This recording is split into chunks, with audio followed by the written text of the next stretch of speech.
from the outside, they see you as being very successful. And I suspect it wasn't always that way. In fact, you intimated that last session. Hello and welcome.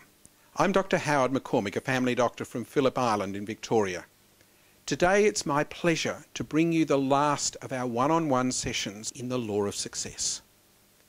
Today our chapter is to do with failure.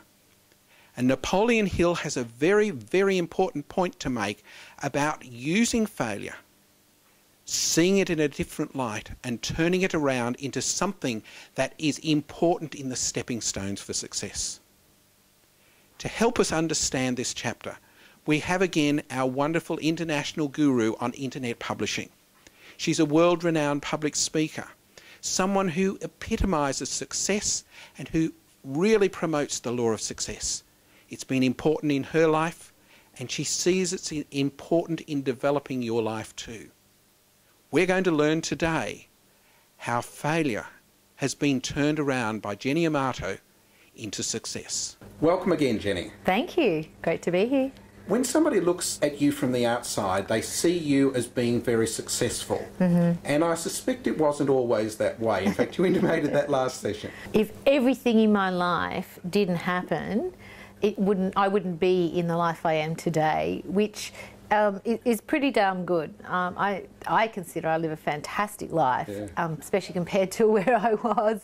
But, you know, I have setbacks too every day. And there's always some challenge that comes up, especially doing the sort of coaching work that we do with people. Sometimes they're small things, sometimes they're big things. But if all the things that have happened that are considered failures or things that went wrong in my life didn't happen, I could not have built up the resistance to failure that I have that allows me to achieve whatever I want to achieve today. So, I mean, failure is, again, an inherent part of existence, but it's a question of whether or not you see it as total defeat or not. Napoleon Hill says that failure is a word we should discard and use in other words. Well, the words that Napoleon Hill uses is temporary defeat. Right. And basically what he's suggesting is, okay, it didn't work that time. And that's very much more the language that I have. Right. And it's always with a intention that it's not whether or not it will work out or if it's going to happen, it's how and when it's going to happen. And so that will pretty much override anything that comes up that could be considered a ticket to failure. To me, failure is only something that can happen if you say that's it, the minute you quit. And we're always saying to our students, don't worry about what happens, just don't quit. Because if you don't quit, you cannot fail. Everything is just temporary. Are there some temporary defeats that you've had in your life? Perhaps one in particular you might like to share. Lucky you said that. I was going to say, you know, I'm in my 40s. We could be here all night. There's actually two I'd like to talk about in relation to business. And the first one is to understand that it took me 8 years to crack the code on the internet. Wow. In a significant, meaningful way.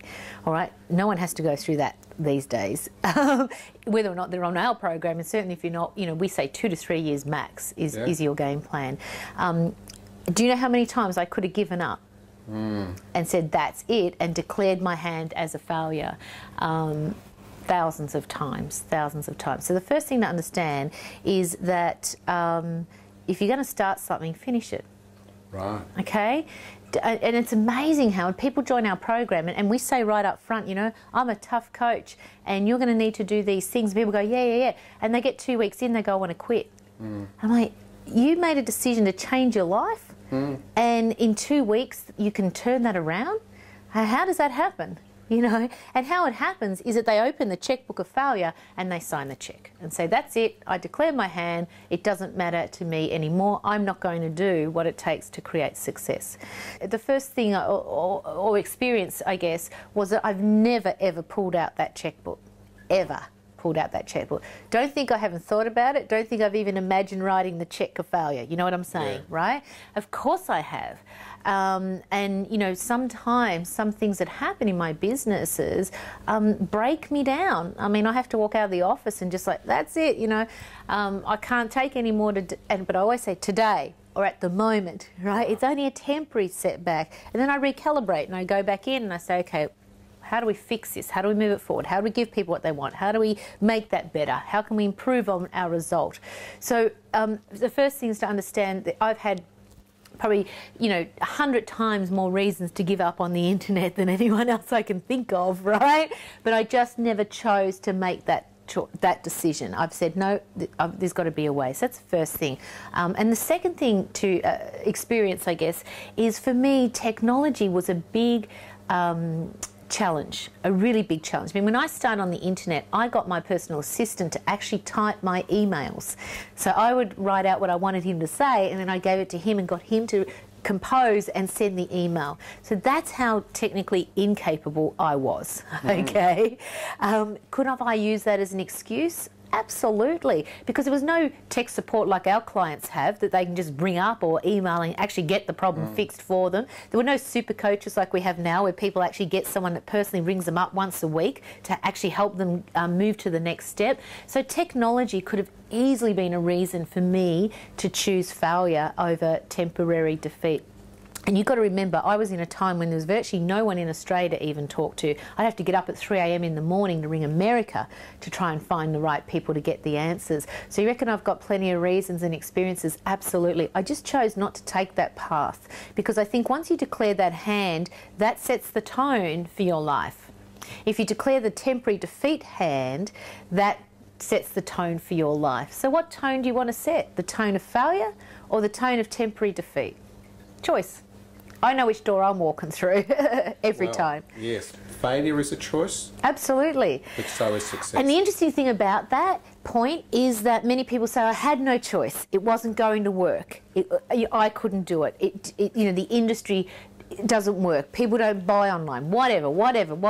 You know what? You can find 1,000. We could sit here now and write a list out. I get all my clients to give me 1,000 reasons why this won't work. And you know what? They'd all come up with them because they're programmed to think about why things won't work, right? As soon as I say write out 10 reasons why it will, people freeze, right? Because we're just used to making the choice of moving towards failure rather than success. But I tell you what, that's what distinguishes, and that's why they say 90% of people end up dead or dead broke in life at 65, right? And the wealth is controlled by a small percentage. That small percentage have just chosen to walk through the door of temporary defeat instead of the door of failure, which is where the majority of people end up. So it's just about positioning yourself and saying, that's the direction I'm going in, irrespective of what happens. And you know what? In business on the internet, stuff we're talking about, you're never going to lose your house, you're never going to lose sleep, you're never going to lose anything significant. Nothing major is going to go wrong in your life if you have a temporary setback in your business, or you can't figure it out. You just can't figure it out yet. Accurate thinking is what changes failure from absolutely. Failure to they very much work hand in hand, very much so. And yet, you know what, that unrealistic expectation that if it doesn't, and I get this as well, if I don't get a result in 30 days, I'm not going to do this. I'm like, well, don't start. Because you've already signed the check of failure.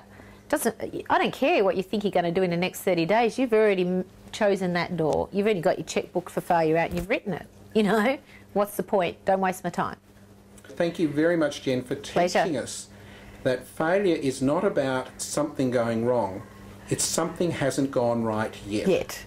And it's only temporary if you choose to use the accurate thinking and move on to success. I particularly appreciated your candour and your really, really valuable input over these last few weeks and helping us to understand in a different way, in a much more enlightened way, how the law of success can impact on our lives now. And thank you for sharing that part with us. That's a pleasure. Thanks again. There you have it. Wasn't that a fantastic session we had today with Jennie Armato? Not just today, but all through this course, Jennie's input has been invaluable in helping us to understand that success is a decision away. You have a choice to sit back and say, I will be a failure. Or you have a choice to make a decision, I'm not yet a success. I love that word of Jennie's, yet. The law of success is waiting for you. Jennie's opened the door. Napoleon Hill has shown you the path. It's your choice to now get off your rear end and make the step to walk into the life of success. Yes, you will stumble, but success is about getting up one more time than you fall. And I would like to thank you for being part of this Law of Success Mastermind course. This is Howard McCormick, your old family doctor who's decided medicine is important, but success is even more important. Thank you, and I'll see you again.